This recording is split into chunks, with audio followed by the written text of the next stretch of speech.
É muito intrigante parar para observar a natureza e notar um padrão muito claro, que se repete há milênios. Uhum. Tipo os castores, por exemplo. Eles constroem exatamente as mesmíssimas represas do mesmo jeitinho, geração após geração. Os pássaros tecem os mesmos ninhos. Exato. Não tem nenhuma inovação arquitetônica no mundo dos castores. Pois é, não tem um movimento de vanguarda artística para os pássaros. Mas aí a gente olha para a humanidade. Nós não apenas construímos estações espaciais e arranha-céus, mas, fundamentalmente, construímos civilizações inteiras baseadas em conceitos que a gente sequer consegue tocar. Sim, coisas totalmente abstratas. Total. A gente discute ideias como justiça, coragem, liberdade, e debatemos tudo isso como se fossem objetos físicos reais, coisas que podem ser pesadas e medidas. E a grande questão que surge hoje é: por que o ser humano é a única espécie que faz isso? E a resposta, por incrível que pareça, não está só no tamanho do cérebro. Não mesmo. Está na própria arquitetura da nossa linguagem.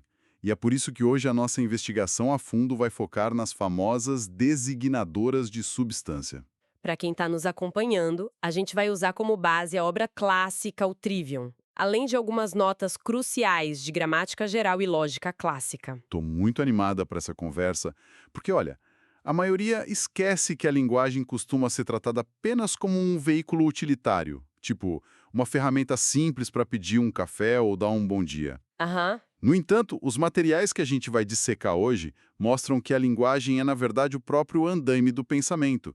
A gente vai desconstruir aquela visão da escola de que a gramática é um conjunto de regras arbitrárias e decoreba. A missão de hoje é mostrar que a gramática é a arte viva de inventar e combinar símbolos para conseguir processar a realidade. É como a gente extrai o sabor da realidade e transforma isso num objeto de estudo. É a arte de desmaterializar o mundo físico para poder operar com ele dentro da mente. E para entender o tamanho desse salto, as fontes sugerem olhar primeiro para o que a gente tem em comum com os animais. A linguagem tem uma função tripla. Certo. Ela serve para comunicar emoção, comunicar volição, que são os desejos, e comunicar pensamento. E os animais participam muito bem das duas primeiras. Sim, um cachorro late de um jeito específico quando está furioso, comunicando emoção. Um gato ronrona quando está confortável. Exatamente. Eles comunicam instintos com muita clareza. Mas a linha divisória começa a se desenhar quando passamos da emoção para a volição, e principalmente quando a gente tenta chegar no pensamento. Animais irracionais se comunicam, mas estão eternamente presos ao imediato. Mas, tipo, vamos desempacotar isso um pouquinho. Lendo essas definições, me surgiu uma dúvida bem prática. Manda. Pensa num cachorro que fica choramingando e arranhando a porta do armário da ração. Ele não está comunicando uma vontade clara. Uma volição. A mensagem é muito objetiva. Me dá comida agora. Por que isso é diferente da volição humana? Ah, essa dúvida faz todo sentido. O choro do animal expressa sim um desejo imediato, da mesma forma que o choro de um bebê. Uhum. A distinção crucial é que os desejos humanos se multiplicam infinitamente graças à nossa capacidade de raciocinar e projetar o futuro. Ah, o lance da projeção. Exato. O animal sente fome e pede comida na hora. Um ser humano sente fome e pode expressar o desejo de plantar trigo no ano que vem para não passar fome no inverno. Sensacional. E mais importante ainda, para expressar desejos complexos, os humanos não usam sons instintivos. A gente inventou símbolos artificiais. O cão está programado biologicamente para latir, mas nós criamos convenções arbitrárias para representar as coisas. E isso nos leva a um dos pontos mais fascinantes das notas, que é a diferença entre comunicação por imitação e comunicação por símbolo. Isso é fundamental. Porque usando um meio material, só existem essas duas formas. Ou se imita algo, ou se cria um símbolo para ele. Tentando visualizar isso, se alguém tira uma foto de um cavalo, ou faz uma pintura super realista, isso é uma imitação. Sim, qualquer pessoa reconhece. Exato, não importa o idioma. A imitação é universal porque se parece com o objeto, mas se a palavra cavalo for escrita no papel, cara, aquilo ali é um símbolo. Totalmente arbitrário. Sim, se a pessoa não conhece o idioma, aquele agrupamento de letras C-A-V-A-L-O não tem nenhuma semelhança física com um animal. É um pacto silencioso daquele grupo de pessoas. E compreender a extrema limitação da imitação revela o poder absoluto do símbolo. A imitação é vívida, mas é uma prisão intelectual. Como assim? Olha, as fontes apontam que é impossível pintar um retrato do conceito universal de animal. O pintor sempre vai ser forçado a pintar um indivíduo específico, um cavalo marrom, um cachorro pequeno. A imitação está acorrentada ao mundo material. Ah, entendi. O símbolo, por outro lado, liberta a mente para pensar no abstrato, e a qualidade dessa ferramenta simbólica afeta fisicamente o que o cérebro consegue processar. Olha, eu confesso que quando eu vi aquela anotação sobre numerais romanos no Zettelkasten, eu demorei um minuto para entender o que aquilo tinha a ver com gramática. Muita gente passa batido por essa parte. Pois é. Parecia só uma curiosidade histórica sobre Alcuino lá no século VIII. Mas aí eu parei para tentar fazer a conta que o texto sugere. E, nossa, deu um nó na minha cabeça. O caso de Alcuino é a prova definitiva de que a estrutura do símbolo dita o limite do raciocínio. Como foi a experiência de fazer a conta? Foi um desastre. O exemplo pede para multiplicar CC por IV.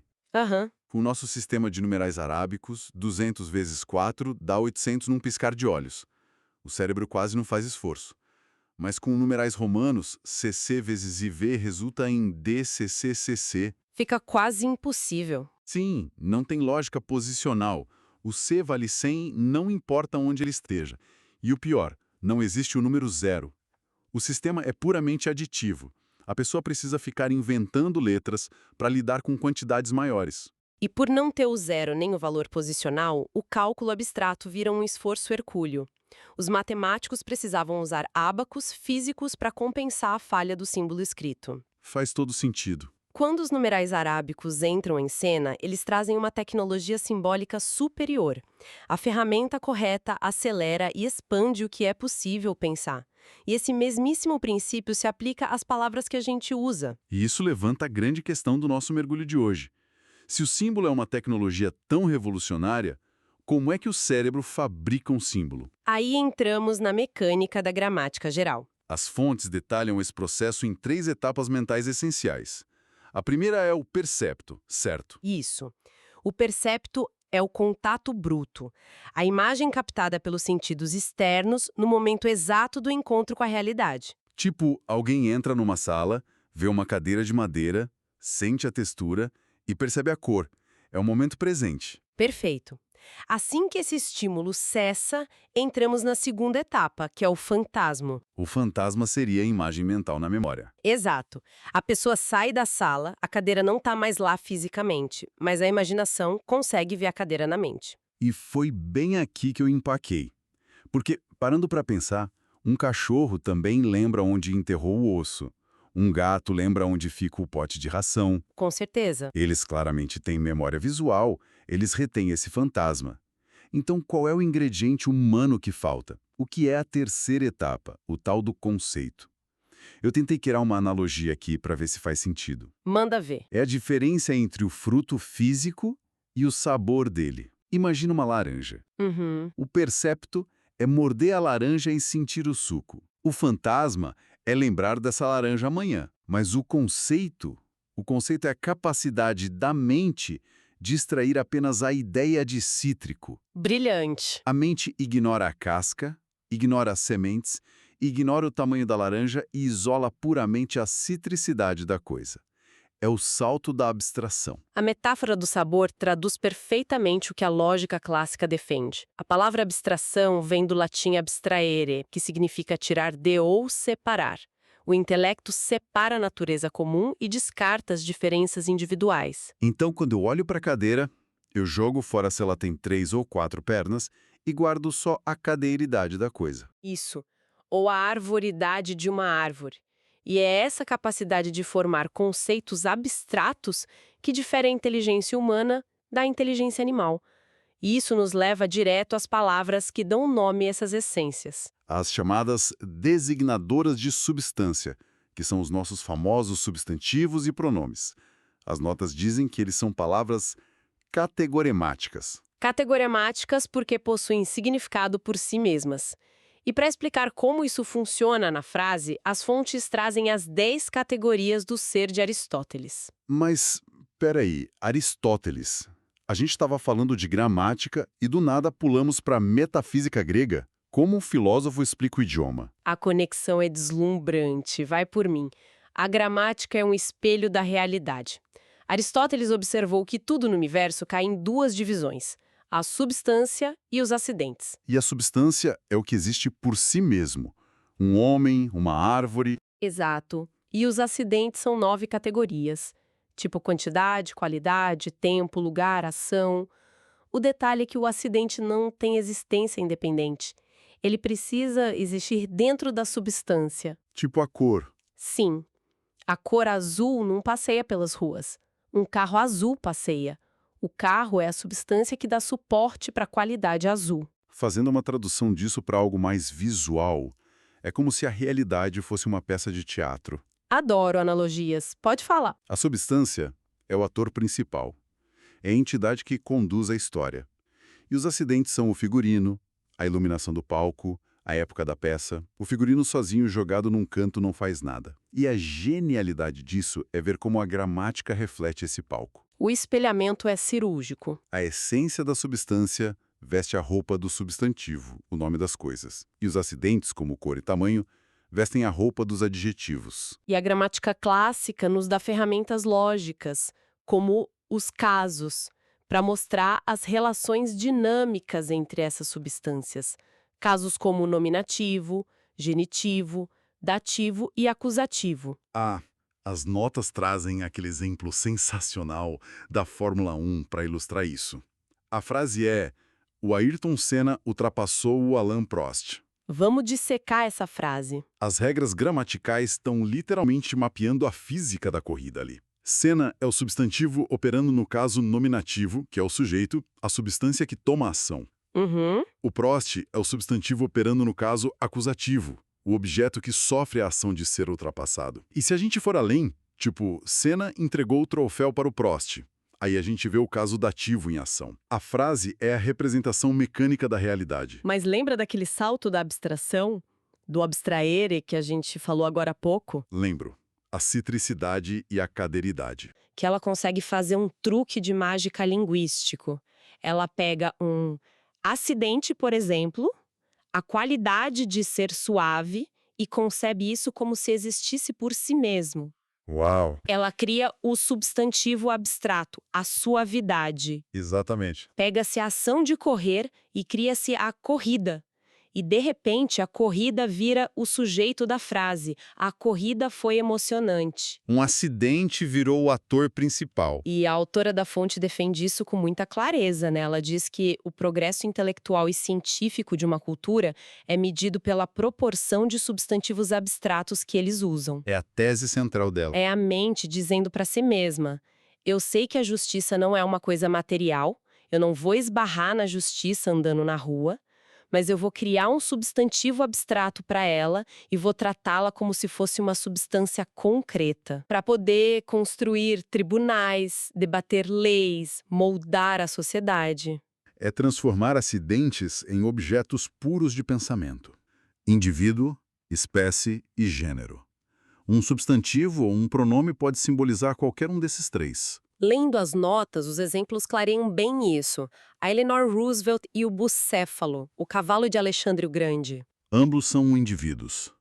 O bucéfalo foi aquele cavalo específico, com aquele tamanho, que participou de batalhas específicas. Só os indivíduos existem fisicamente no mundo real. Certo. Mas a mente faz abstração e cria o conceito de espécie, tipo cavalo ou humano. A espécie é a natureza comum, ignorando se é um pônei ou um puro sangue. Uhum. E subindo mais um degrau, a gente chega no gênero, animal.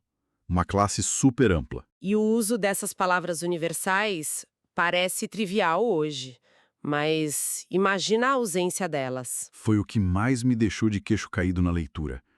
Tentar imaginar a comunicação se a humanidade não tivesse símbolos para espécie ou gênero. Que seria impraticável. Se a gente fosse obrigado a dar nomes próprios para cada indivíduo, ter uma palavra diferente para cada folha de árvore do planeta, A comunicação seria um pesadelo. A nossa memória atingiria o limite nas primeiras horas de vida. Sem o conceito de espécie e gênero, a linguagem seria ininteligível. Dicionário não poderia existir.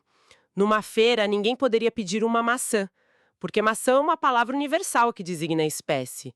Sem isso, a pessoa ia ter que ficar apontando com o dedo para a fruta. A gente seria reduzido a apontar e grunhir. E mais, toda a ciência empírica morreria antes de nascer. A ciência existe para encontrar regras gerais aplicáveis a indivíduos de uma classe. A invenção do substantivo comum salva a humanidade do caos absoluto da informação fragmentada. É de uma sofisticação de dar arrepios. E recapitulando a nossa conversa de hoje, o contraste fica muito nítido.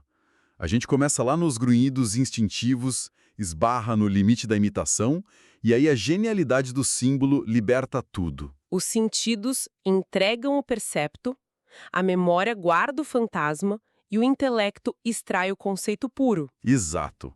E tudo culmina nas 10 funções gramaticais estruturando o nosso entendimento. Os substantivos como sujeitos e objetos, os adjetivos como acidentes, e a mente protegida do caos pela hierarquia de indivíduo, espécie e gênero. É a caixa de ferramentas primária da racionalidade. Com certeza. E com tudo isso em jogo, fica um pensamento provocativo para quem está escutando a gente. Olha lá, adoro. Na próxima vez que uma mensagem simples for digitada no celular, ou que o pão for pedido na padaria, vale a pena observar o milagre invisível que acabou de acontecer. Cada substantivo utilizado não é só uma palavra. É o triunfo do intelecto. É o triunfo histórico de uma mente capaz de desmaterializar o mundo físico, isolar a verdade eterna da coisa e passá-la adiante através do tempo. Falar é, na sua essência, um ato de altíssima filosofia. E é exatamente isso que nos separa dos animais. Total. Os castores até fazem umas represas bem legais, mas eles jamais vão poder sentar debaixo de uma árvore e debater a ideia matemática da represa. Nós podemos. E isso por si só é o nosso maior monumento.